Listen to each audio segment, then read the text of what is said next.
Hi vlog.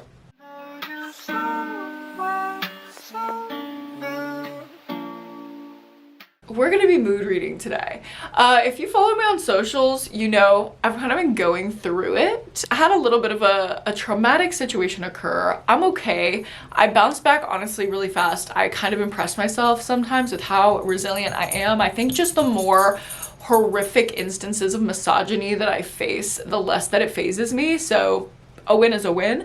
But all that to say, I've been in a huge reading slump. Like, it's been so hard for me to finish a book. I think I've started 6 books in the past 2 weeks that I have not finished. So I'm either going to be finishing those books in this video, or I'm just gonna be mood reading and starting new ones. Who knows if I'll finish them? I don't know. I just wanted to hang out with you guys in a vlog and mood read for a while. I feel refreshed. I just woke up from a wonderful night of sleep. I am wearing my vintage The Thing shirt, which I'm obsessed with. The Thing is one of my favorite horror movies of all time. And I'm about to get into some pumpkin spice chai and a spooky book. I'll tell you about what I'm currently reading. This is one of the myriad things that I've started over the past couple weeks. This is No Rest for the Wicked by Rachel Louise Adams. It's a dark horror thriller that's very spooky, very much like Halloween autumn vibes. It's about a woman and she works with dead bodies, like she works in a morgue, and she's contacted and told that her father is missing. So she kind of gets involved in this missing persons case, but there's also stuff going on at the morgue. It kind of reminds me of a mix between the Grant County series by Karen Slaughter, because we follow a doctor slash coroner in that series, and it's very like small town vibes like that, but it has a dash of Cackle by Rachel Harrison. Just like the atmosphere is very cozy, warm, fall feeling. I'm not too far in. I think I'm like 20 pages in or something, but I am really liking it and I wanted to vlog it for you guys. So we're just gonna be mood reading this today, and if I end up not feeling it, girl, I have so many options that we can pivot to. So I'm gonna make my little breakfast, have my little chai, get into this book, and let you know what I'm feeling in the mood for.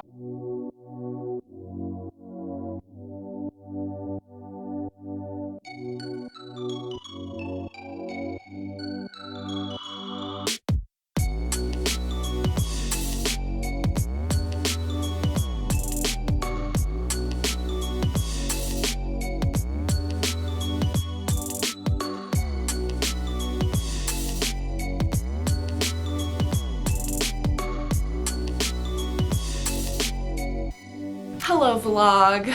It's like 5 p.m. Okay, do you see what I mean about the reading slump? Like, it's taken me all day to read 100 pages. Usually I would do that in less than a couple hours. I don't know what's going on with me. I do know what's going on with me. It's my mental health. I have just been like scrolling on my little phone and dissociating and listening to music and not really wanting to read, but I did get over 100 pages more into this book, so I'm almost to the halfway point. I'm liking it still. I like the like main mystery plot of like finding out what happened to this girl's dad. I think it's interesting. I also like the atmosphere of like the small town and the Halloween vibes. There's a lot of like Halloween lore around this town of like people dying on Halloween and the town being really like cutesy and like Gilmore Girls-y, and also like a lot of people in the town have weird freak accidents, so there's this rumor that like the town is cursed and people go there for like Halloween tourism. Like, I think all of that is really cute, but there are a lot of elements that aren't sitting right with me that are taking me out of the story. It feels very, very, very disorganized. I will say I'm reading an advanced copy. This is an ARC, so I don't know how wildly different this is from the final iteration, but it feels super disjointed. Like, sometimes we'll get random chapters from these police investigator people that I literally don't care about at all. Sometimes we get random flashback sequences that I literally don't care about at all and could be talked about in present day as a memory. And sometimes we get weird dream sequences that involve people from the past, are taking place in present day, but are hard to tell apart from the flashbacks. It's just a lot going on, and it's not done in a super clear, concise way, and it's also not as compelling as the present day mystery. So I'm feeling mixed about it. I feel like I kind of want to DNF it, but I'm gonna push through and just see how it feels. I do have concert tickets for tonight, so I'm debating if I want to go or not. The ticket to the show that I bought was literally $7 because I got it on pre-sale and the band did not have any music released when I bought the ticket. So I'm like, I could just like not go and like lay in my bed and continue reading this book that I'm very meh about because I kind of don't want to leave the home, if I'm being totally real. But also I could make myself get out and go to something and possibly enjoy it and have a good time. Sylvia Plath and the fucking figs. Okay, I'm living the fig metaphor right now. I don't know what to do. I think I'm gonna just try to start getting ready, and if I end up wanting to get ready and then being ready by the time I need to leave for the show, I'll go. I don't know, guys. This is gonna be a chaos reading vlog of just trying to figure out what I'm in the mood for. This is girlhood, honestly. This is being a woman in the world. Oh, how I love being a woman. Hello, vlog. It is the next morning and I am so glad that I went to that show last night.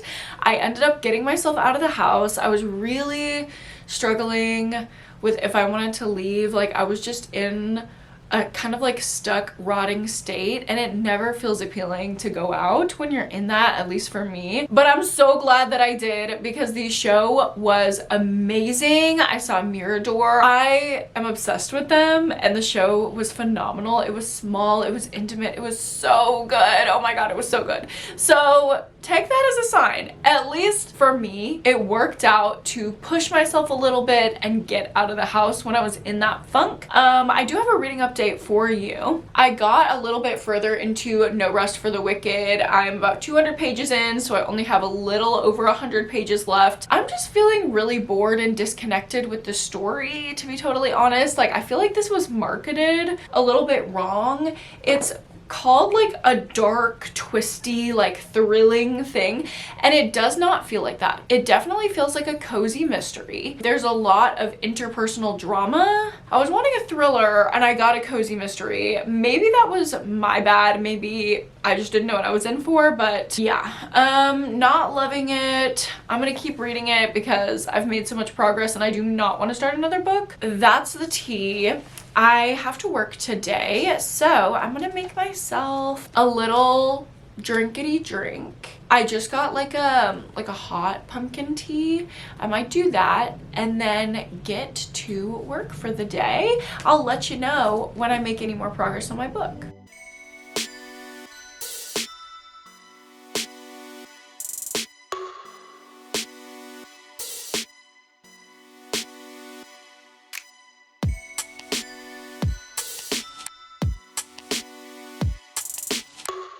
I'm not gonna lie, I'm trying to read this in between like my work breaks.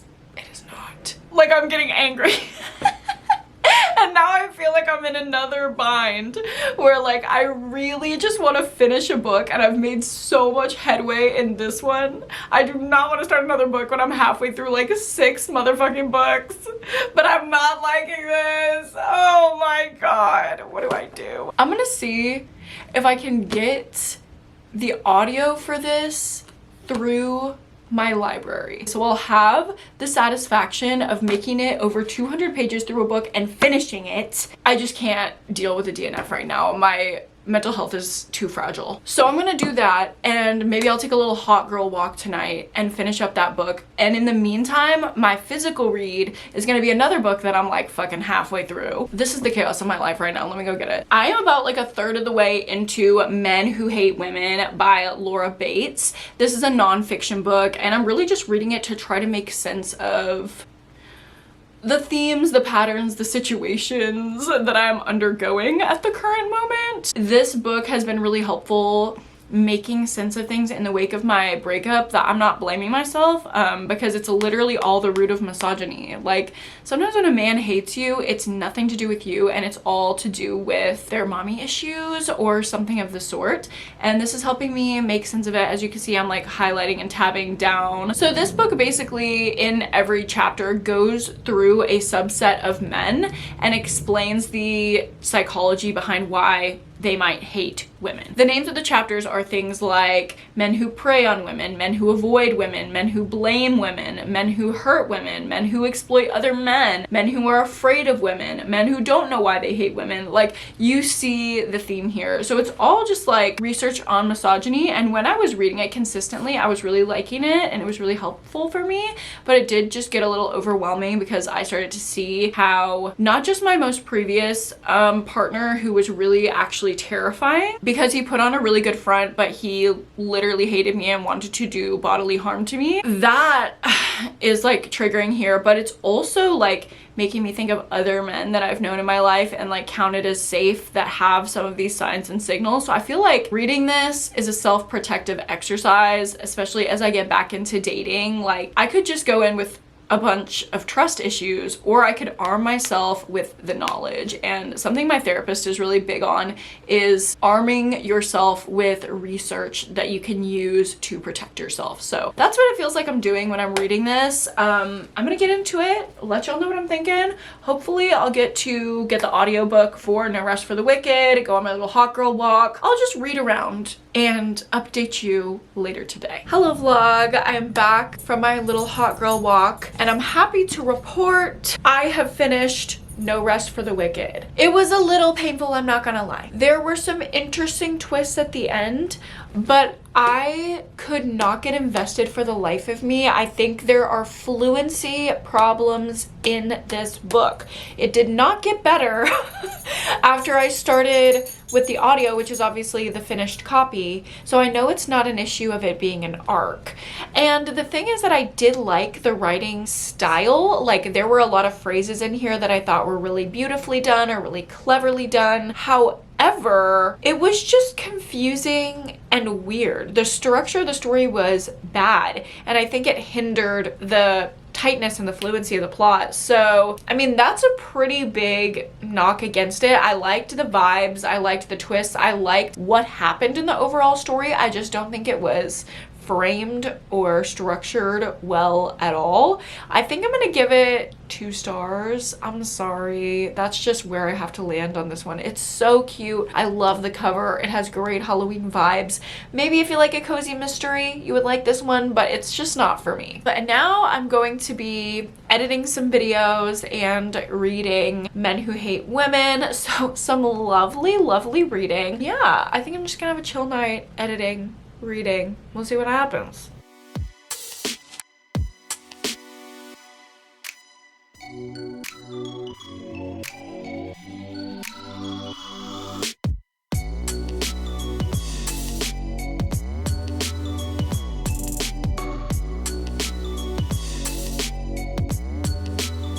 Hello vlog, it is the next morning. Actually, it's more like afternoon. I've already done my morning session, so I'm like halfway through my work day, but I wanted to get on my vlog and give you a little update because I did make it quite a significant portion into Men Who Hate Women last night. I do want to reiterate, like, this is a really, really heavy read. It is hard to read. It's like the harsh reality of the way that misogyny doesn't just lurk in like incel Reddit and like pickup artist content and all the things that you might know like extreme misogyny lives in. It's like, no, this actually creeps into our everyday interactions and our government and so much more than that, like in ways that we can't just laugh off or like say is trolling. It's a really, really validating read, but it's really, really heavy. So I definitely am feeling the impulse to like break this up a bit. I think what I'm gonna do, because I only have a couple chapters left and I do want to finish it today, today is in between work, I'm going to get these couple chapters read, and I'm also going to start a fiction book at the same time, just so it feels like I'm not overwhelming myself and I'm not losing my reading momentum, because that is the whole point of the mood reading in this video, is I want to get my reading back. I want to get out of this slump. But yeah, still liking it, even though it's heavy. It's very, very interesting and informative. Like I said, I do want to pick a fiction book. Looking at my stack, I think I'm gonna pull this one out. This is an ARC. This is an early copy of the new Burnt Sparrow novel by Eric LaRocca. It is called We Are Always Tender with Our Dead, and it actually just came out this past September, so I need to get it read. It's about like a very autumnal small town, so similar to the vibes of No Rest for the Wicked, but this is gonna be darker for sure, so hopefully it's what I'm looking for. It says, in the isolated town of Burnt Sparrow, New Hampshire, 3 faceless entities arrive on Christmas morning to perform a brutal act of violence. As the townspeople grieve their losses and grapple with the aftermath, a young teenage boy is forced to confront the painful realities of his family. Once relationships become intertwined and more carnage ensues, the town residents quickly learn that true retribution is futile and cruelty is earned, and certain thresholds must never be crossed, no matter what. So this sounds dark, atmospheric, engrossing, unsettling. All of those words are popping up here. It's a little under 300 pages, and I love Eric LaRocca's writing, so really, really excited to get into their next work. We're gonna be wrapping up this, starting up this, and I will let you know when I have an update for you, but right now, it's lunchtime.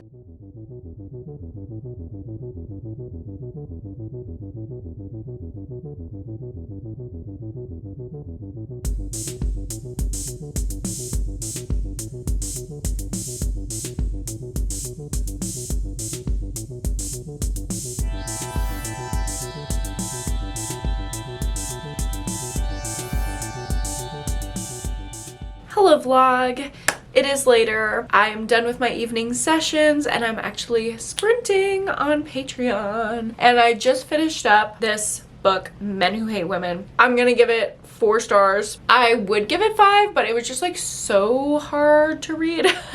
Like it was so heavy. It's very, very important, but the actual reading experience of it was very dense. Definitely read something else if you read this to break it up, but as you can see, it was very valuable. I annotated every person should read this, but maybe read it slowly. Give yourself time to take it in. So I've gotten through 2 books. This is good, you guys. This is good. I feel like I'm getting my steam back. I'm about to get into We Are Always Tender with Our Dead on sprints. Also, I'm sitting here snacking on these pistachios. Girl, nut meats. Are we for real? I've never heard of that word. Is this a word, nut meats? Can it not be? Like, can that not be a word? All I want to do with that. I want to eat nut meat. Hello vlog, I have been sprinting for a bit and I've made it a third of the way through We Are Always Tender with Our Dead, and the highlighter has been in use still. I literally on page 3 started highlighting because it's just so good. I love Eric LaRocca's writing style. This one reminds me of You've Lost a Lot of Blood, which I love that one. That's one of my personal favorites of their entire backlist. So I'm loving You're Always Tender with Our Dead. It's kind of this very unsettling, eerie, small town of Burnt Sparrow, and we're following different perspectives in the wake of a tragedy, media focused, which I love. We're like cobbling together the pieces of all of these articles and things to figure out what's going on in this weird ass haunted town. The first perspective we follow is a young queer boy who's trying to figure out his place, grappling with his relationship with his father, and he's kind of just doing his best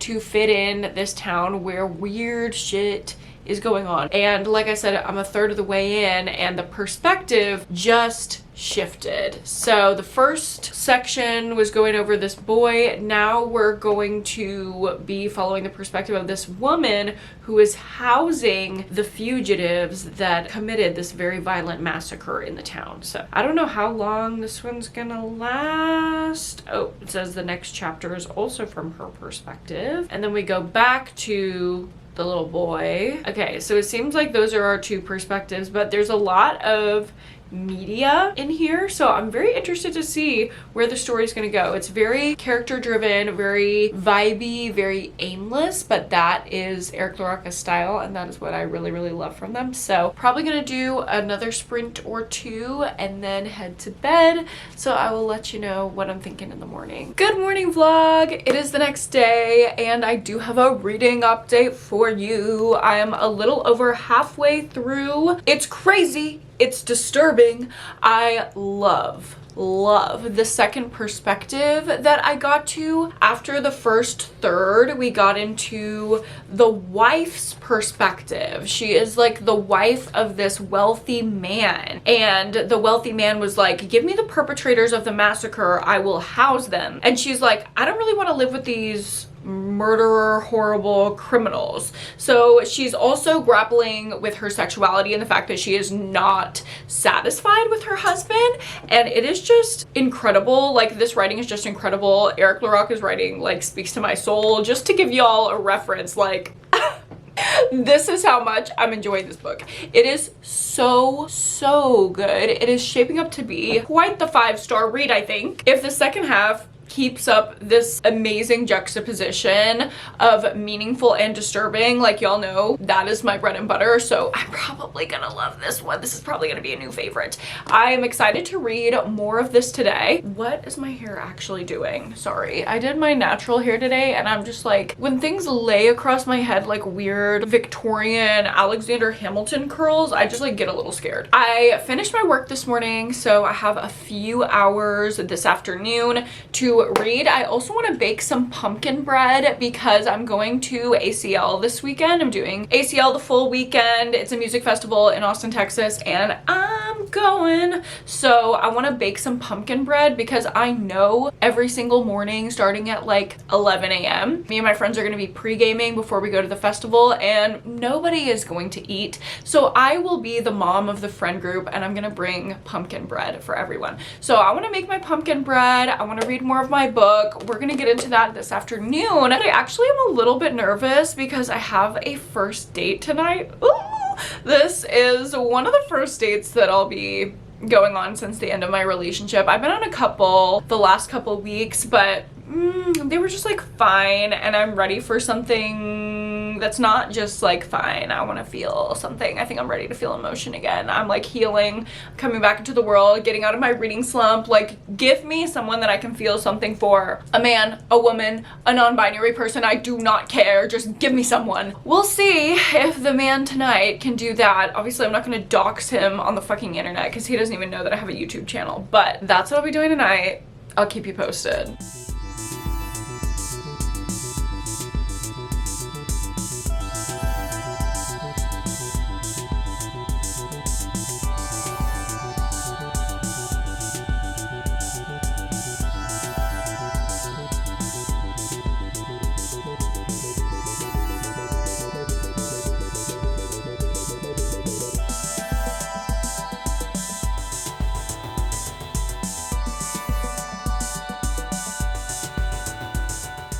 Okay, let's do a taste test.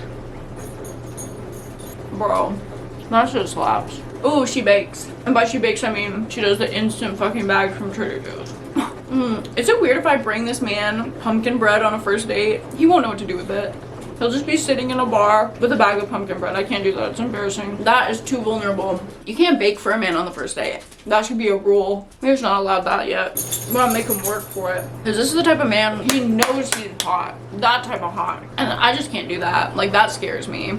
If I can yap about this for a minute while I eat my pumpkin bread and my dishwasher goes crazy in the background, everyone has told me that in my previous history, I've been not going for the caliber of people that maybe I could go for. I have genuinely been attracted to the people that I've been with, but I'm attracted to souls, okay? I'm attracted to all genders. I'm attracted to all presentations because I'm really just attracted to someone's soul when I can feel a connection. In my last relationship, I realized that particular soul that I was connected to was psychopathic. So now I think I'll go for hot people. Not that he wasn't hot, but like conventionally hot. Anyway, yeah, that's my journey. That's my truth. This is really good. I hope the girls like pumpkin bread at the pregame. All right, let me grab my book. Hello vlog, sorry, I know the lighting's weird. I have less than 100 pages left in my book and less than 10 minutes before I'm gonna go on this first date. I'm literally freaking out. I'm literally freaking out. I'm literally freaking out. It's fine, it's fine, it's fine.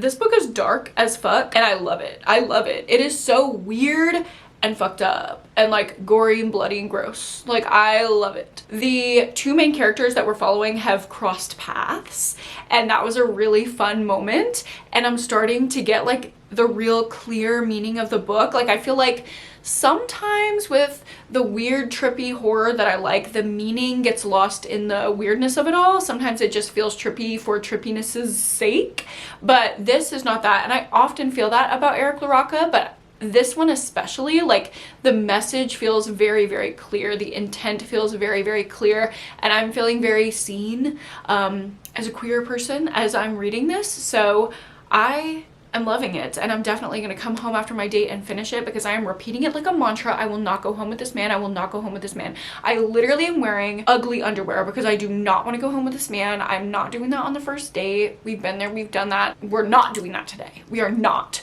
I'm coming home and I'm gonna read my book, but I'm anxious. I'm like scared.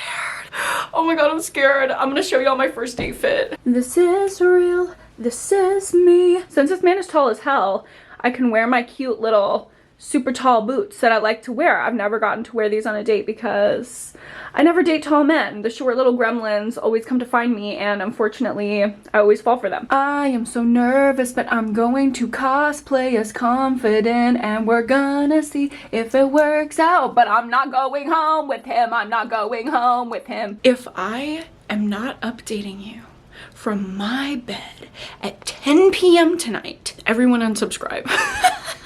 I'm trying to be a good girl. Okay, I'm trying to be really good and really pure. So that's the plan. Here I go. Wish me luck. Hello vlog. It is much later and I am losing my voice completely because I just went to all 3 days of ACL and I had a blast. It was crazy. I had been steadily finishing We Are Always Tender with Our Dead during going to the music festival, etc, etc, and I have a final review for you. But first I want to update you a little bit about what's been going on for me the past few days. The last time I talked to you, I think I was about to go out on a first date and it was fun. Honestly, we had great conversation. We were vibing the whole time. I gained a friend and I had a pretty wild time at ACL over the weekend, and I actually have another date tonight. That's my love life update, since I'm sharing about that now on the internet. As for my book, I gave this 5 stars. I thought this book was absolutely incredible. It is so dark and twisted. It talks about some really triggering, fucked up things, but it speaks on it in a way that just resonated with me very, very deeply. It's very poetic. It's very fucked up. If you don't get it, you're not gonna get it, but if you've lived it and you've had some of these experiences or some of these thoughts, then you will get it. This to me hits in the same way as Ultraviolence by Lana Del Rey. That is by far my favorite Lana album, and a lot of the phrases in here that I was highlighting were reminding me of that album. I would love to do a reread of this first book when the second book comes out, just to prepare myself, and I would love to listen to Ultraviolence while I'm reading. I feel like that would be an elite combination. I loved the ending. I loved the like weird cutaways to different pieces of media that reminded me a lot of You've Lost a Lot of Blood, which has been historically my favorite Eric LaRocca book.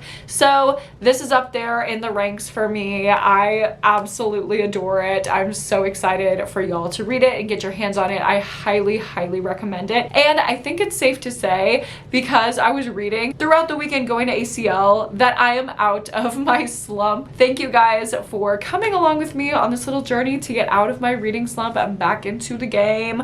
I think I've arrived. So thanks so much for hanging out with me. If you liked this vlog, go ahead and give me a like and subscribe to my channel if you haven't already. We're doing some fun readathon things at the end of the month. We're doing Halloween things. Turn on notifications to see when I am going live so you can catch me on a live stream at the end of the month. And yeah, just thank you guys again for sticking around and being sweet and supportive. I truly love making these videos, and it was like kind of breaking my heart that I was in a reading slump because I didn't want to film. but I'm glad that I am out of it and we've got some good books on the docket. I will see you guys in my next vlog, and until then, don't forget, go to therapy and read a book this week. See you guys in the next one.